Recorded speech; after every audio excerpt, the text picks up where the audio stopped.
আসসালামু আলাইকুম রহমতুল্লাহ। বন্ধুরা, আমরা এখন অবস্থান করছি কুমিল্লা জেলার সবচেয়ে প্রাচীন এবং ঐতিহ্যবাহী ইসলামী বিদ্যাপীঠ দারুল উলুম বরুড়া মাদ্রাসায়, যেটি লোকমুখে বরুড়া পুরাতন মাদ্রাসা নামেও পরিচিত। এই মাদ্রাসাটির প্রতিষ্ঠাকাল 1909 সাল। মাদ্রাসাটি প্রতিষ্ঠা করেছিলেন তৎকালীন বিজ্ঞ আলেম মাওলানা আফতাবউদ্দিন রহমতুল্লাহ আলাই। বন্ধুরা, বলা বাহুল্য এই মাদ্রাসাটি সম্মানের সহিত প্রায় 100 বছরের উপরে হাজার হাজার শিক্ষার্থীদেরকে পাঠদান দিয়ে আসছে সম্মানের সহিত। এই মাদ্রাসাটি বর্তমানে পরিচালনা করছেন মাওলানা নোমান দামাত বারকাতুহুম।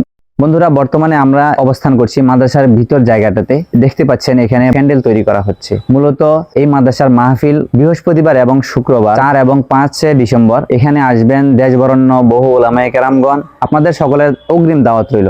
এই মাদ্রাসাটিতে শিক্ষার্থীর সংখ্যা রয়েছে প্রায় 3000 প্লাস, স্টাফ এবং শিক্ষক রয়েছেন 100 প্লাস। বর্তমানে এই মাদ্রাসাটিতে সর্বোচ্চ শিক্ষাদানের সুযোগ রয়েছে। প্রথমত যেটা উল্লেখযোগ্য সেটা হলো এখানে রয়েছে উচ্চতর ফতোয়া বিভাগ অর্থাৎ ইসলামী আইন গবেষণা বিভাগ, আরো রয়েছে নাজেরা বিভাগ, হিফজ বিভাগ ও কিতাব বিভাগ, প্রথম জামাত থেকে দাওরায়ে হাদিস মাস্টার্স পর্যন্ত। আরো একটি মজার বিষয় হলো, যে বিষয় আমার জানাই ছিল না, সেটা হলো এখানে রয়েছে উচ্চতর আদব বিভাগ। তো ভিউয়ার্স, এই ছিল বরুড়া মাদ্রাসার সম্পূর্ণ ডিটেলস। আজ এখানেই শেষ করছি। আবার দেখা হচ্ছে পরবর্তী সুন্দর কোনো ভিডিওতে। সে পর্যন্ত ভালো থাকুন। আল্লাহ হাফেজ।